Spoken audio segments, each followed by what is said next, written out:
Hello, my fellow Goombas. Welcome back to Biggie Plays. And today is the journal pages. Let's listen. 9th November, 1902. I never thought I would keep a journal. But I need something to collect my thoughts after everything that has happened tonight. Let me be brief. My name is Andre Toulon. I am a theater owner, a puppeteer, and now everything I thought I knew about this world has forever changed. I met a man tonight. I thought him a beggar at first. He was accosted by two men outside the theater, and I brought him inside for treatment. He told me he was an ancient sorcerer named Afzel, and of course I did not believe him. But then he showed me things, impossible things. He made puppets walk, and he told me he could train me in this magic to make them truly live, to instill human souls in wooden bodies. I am no wizard, not even a magician. I have never sought to be anything more than an entertainer, but I cannot deny my own eyes. I do not know what may happen from here, and I can only imagine what a strange and exciting journey it would be. And somehow, wrapped up in the middle of it, there's me.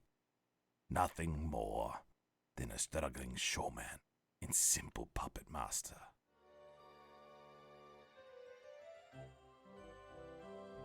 31 August 1912. Europe is on the cusp of war. You can almost smell it in the air. My living puppets and I have waged a war of our own, nearly lost. It has been a decade since we left France, since we together destroyed the servants of the demon Sutek, and I met my darling Elsa. I made the terrible mistake of thinking I had found peace after that. But Sutek returned to take his revenge on us, and this time we barely escaped with our lives. This time he came not with the mummies of his ancient disciples, but demons of his own making. His own living puppets, in a way. These avatars of evil, these totems, proved nearly too much for my puppets to take. We won, but only barely. I carry the head of my poor fallen Cyclops in remembrance. I know that Sutek is still out there, and I hope he no longer deems me a threat to his ancient magic. Should these totems ever return, it will take something much stronger to defeat them. 14 June 1939. Hans Seiderman, my dearest and sweetest friend, has fallen, killed by the Nazis for refusing to censor his jokes. I had sworn to myself that I would never do this again. Losing my first puppets, even so many years ago, has left a hole in my heart and made a failure out of me. I closed myself off after that, sometimes even to Elsa. Hans was the first true friend I made in Berlin. A jokester who would light up a room with his presence. Even after the new formula given to me in recent years by the strange sorcerer I met in Cairo, I promised myself I would never make another living puppet. But Hans wanted this, or the procedure would not have worked. He wanted to keep fighting, and so he shall, as the jester. It is a fitting role for him to play. I told him about the magic, the secret of life years ago. I had always thought he never believed me, but he did. Perhaps he wanted this adventure. Perhaps there are great days for him ahead, transformed into something magical and devious. A trickster, a cunning imp who the Nazis will never see coming, and even if they do, they will never believe their eyes. 6 December 1939. It is Hanukkah. I know it is not wise to keep a lit candle in the window in the midst of this terrible regime, but I do not care.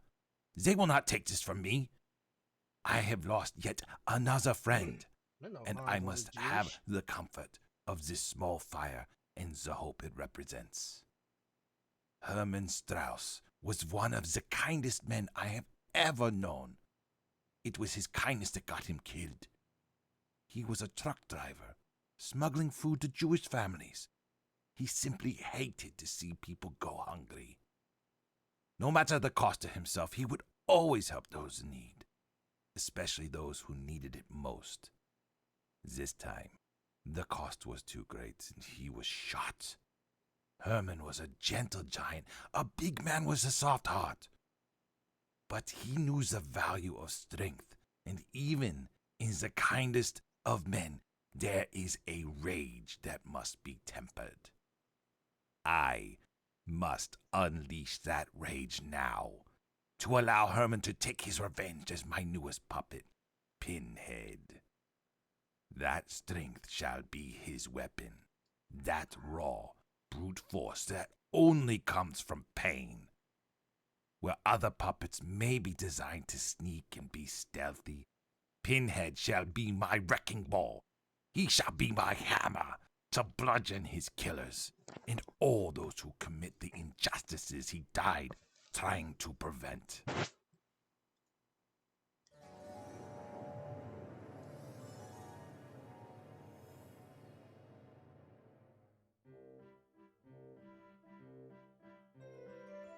May 3rd, 1940. Joseph Sabenstein was a reserved, shy man. He stayed out of arguments and only said something when he had something to say. He spoke pointedly. I came to know Joseph through the much more outgoing Hans, a bookkeeper. Joseph, like Hans, became very dear to me. It horrified me to hear what happened to him. Enslaved into the Nazi salt mines and worked until he dropped dead of starvation. He will no longer carve tunnels for them. He will bore tunnels inside them. All of them. A deadly reminder of the terrible things they have done. As tunneler, my shy friend has become very direct indeed. I could not save him from his cruel fate, but I can offer him the chance to avenge his own death, to mine the very bodies of his murderers. 17 July 1940. I never believed I would be friends with an American, let alone a Texan cowboy with a sick accent and obnoxious cackle. I have no particular problem with the Americans, but have always thought them to be loud braggarts. Truth be told, my friend is no exception. He is a man who loves to be the loudest one in the room, yet he is strangely private. It took me weeks to learn his name, which is Samson Pratt, though he insists on only being referred to as Shooter. I do not understand Texans. And yet, he is a man with pain, with demons. He has told me about the things he has done, both great and horrible, as a double agent during this cruel war. He could not continue playing both sides and in the end delivered Nazi secrets to the Allies. The Nazis killed him for it. But I have seen his heart. I know the good he is capable of doing. And I know the satisfaction he will find in shooting down the men who killed him and all of their ilk. I am sure he will be laughing that unmistakable laugh of his as he does it. 31 March 1941. They have murdered my Elsa. Those foul Nazis that made the house. They have extinguished the light of my life. They do not know the depth to which they will pay for what they have done. I gave her this puppet as a gift, a token of my love for her. It's everlasting. It shall be so again, inhabited by her very soul, so she may carry out her own vengeance. They did not kill her right away. Before the second shot came, she bled slowly. It's only fitting she should do the same to them. Leeches. They suck a life's blood away. This is the best I could do for her now, but she will have her revenge. It will not be a quick death, as may be carried out by the other puppets. It will be slow, it will be gruesome, and it will be ghastly. They deserve nothing less. 6 April 1941. I have lost yet another friend. Dare I say, a kindred spirit I never expected to find so late in life. And in doing so, I have created my ultimate weapon, a swift knife in the dark bearing the very face of death itself. Blade. Dr. Hess was there the night Elsa died, but he was not one of them. Those Nazis. He was a brave man, a kind man, forced to work for the monster Kraus, and treated like dirt under his Klaus, shoe. I know who he is. I carved this puppet before I even knew him. I molded it in Kraus's image, and truth be told, I think I carved it for myself, that it would be me to kill Kraus in a mockery of his own reflection, the last thing he would see as he died. I have killed a Nazi general this week after all. This was not a revenge plot I ever expected to survive. But then Hass was stabbed, saving my life. He made me vow to keep fighting, and I shall. Tonight, we will finally have our revenge on Major Kraus. The soul staring at him before this new puppet shall be that of the man he tormented most. It is only fitting. Before he died, Hess told me, some other time we could have worked together and done great things. My friend, we may yet still. 7 April 1941. With the death of Kraus, the murder of my beloved Elsa has been avenged. For the moment, the secret of my magic and my puppets is safe. I must escape Germany before the Gestapo finds me, and the formula falls into the wrong hands. Von Kirsting, the printer, he will forge me a passport. Peter, the boy who wants nothing more in the world than to be my assistant, will travel with me to Switzerland. He believed we are on some kind of adventure. That naivete endangered him. It got his father killed. He knows better now, but he still believes that we will travel together to America. I cannot do that to him. I cannot put this life upon another child.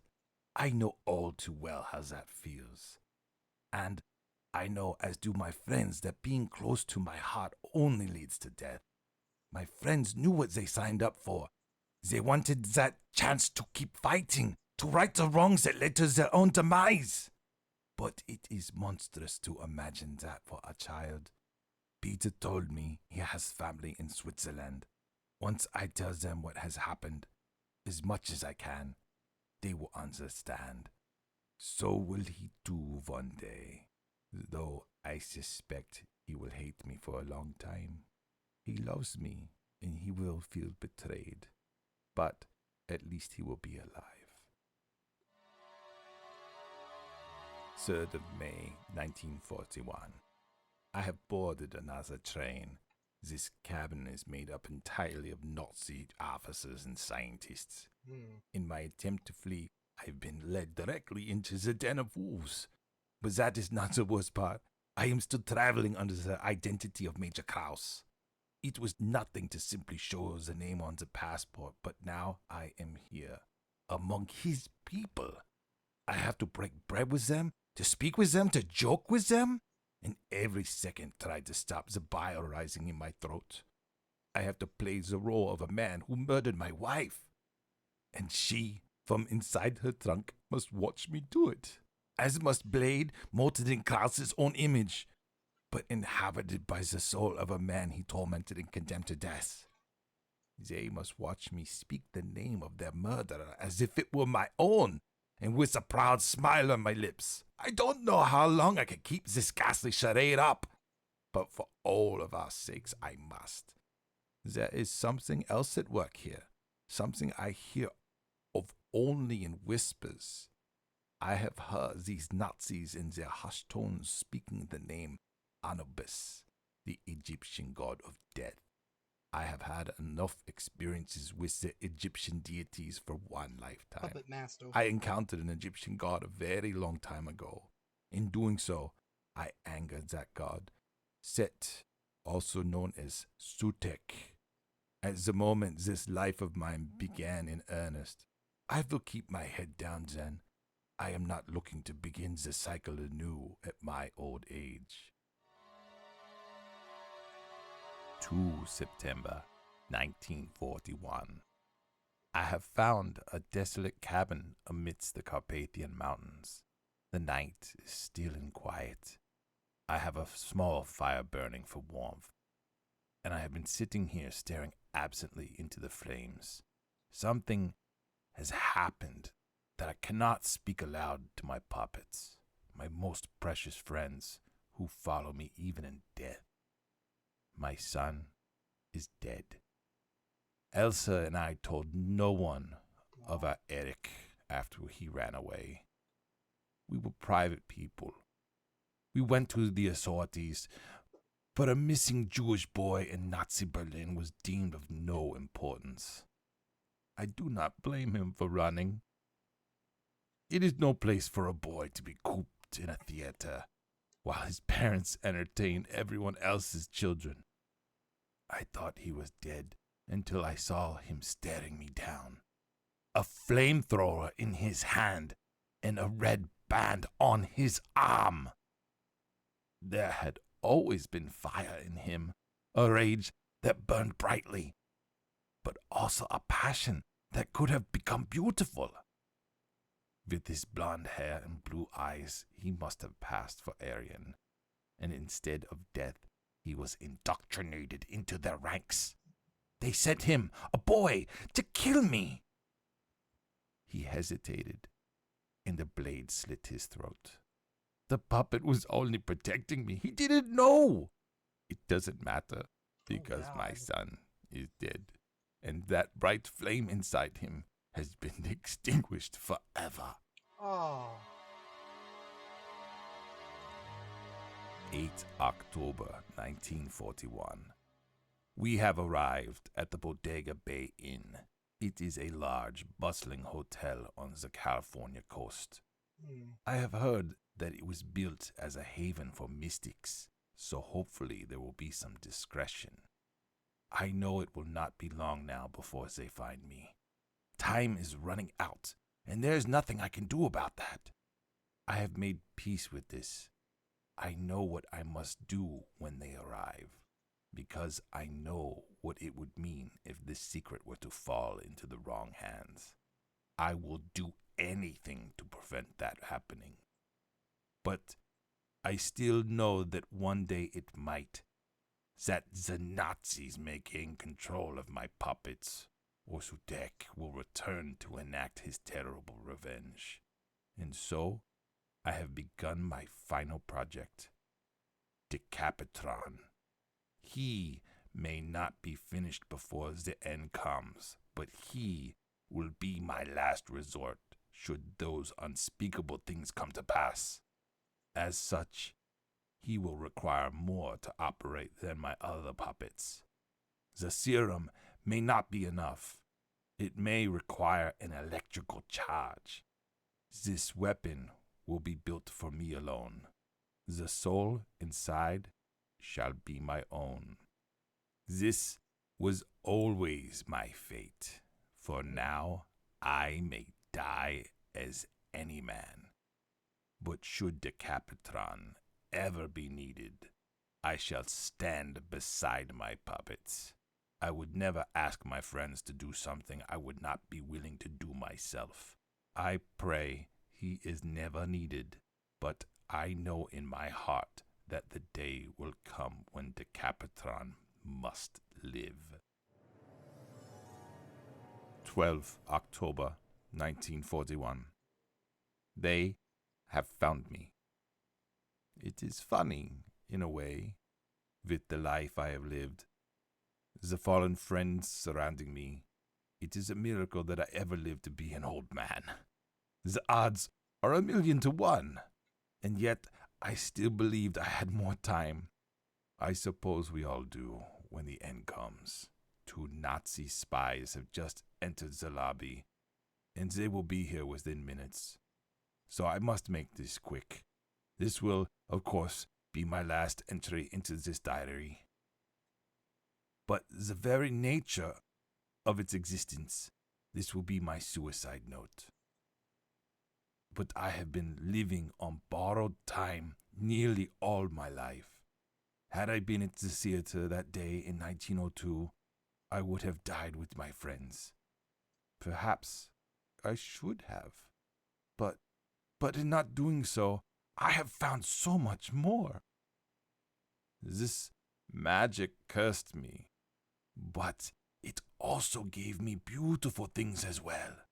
I met the love of my life. I met friends who I loved and still love dearly. Friends willing to stand by my side after their own deaths. Blade, Pinhead, Tanala, Jester, Six-Shooter, and Leechwoman, my beloved Elsa. I wish I could know what it is to become one of them.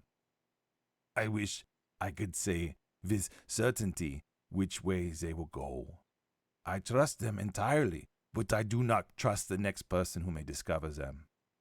That is why I do what I must do now. My puppets could, under the will of the wrong master, become boogeymen lurking under the beds of children. They could become monsters. Or they could become heroes. They have been. I've seen it with my own eyes. I have lost so much in this life. But when I close my eyes, I see them brightly as ever. My friends, my Eric, my Elsa. Oh, my Elsa, I love you so much. No matter where we were or what became of us, in all my long life, there was never anyone for me but you. Goodbye, my darling. If any of you do see this diary, perhaps my dutiful Blade or ever-curious Jester, just know that what I do now, I do for you. Always for you. I am with you, my puppets.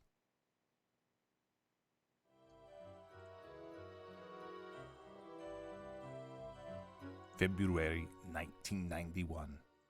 Eric, my Eric shall walk again. I feel wrong. My puppets, they brought me back. But these are not my hands. This is not my body. This rotting husk. I am not me. They killed my boy. The intruders in this house. No. The Nazis? No. Who killed my son? The fire that burned inside him shall burn again. He will be my cleansing flame. Eric. Not Eric. Torch. Oh, Elsa, I had lost her, but I have found her again. We will be reunited, and then, yes, then things will be right. We will be a family. I feel very strange. Elsa, Eric, I knows that name, don't I? I think I knew an Eric once.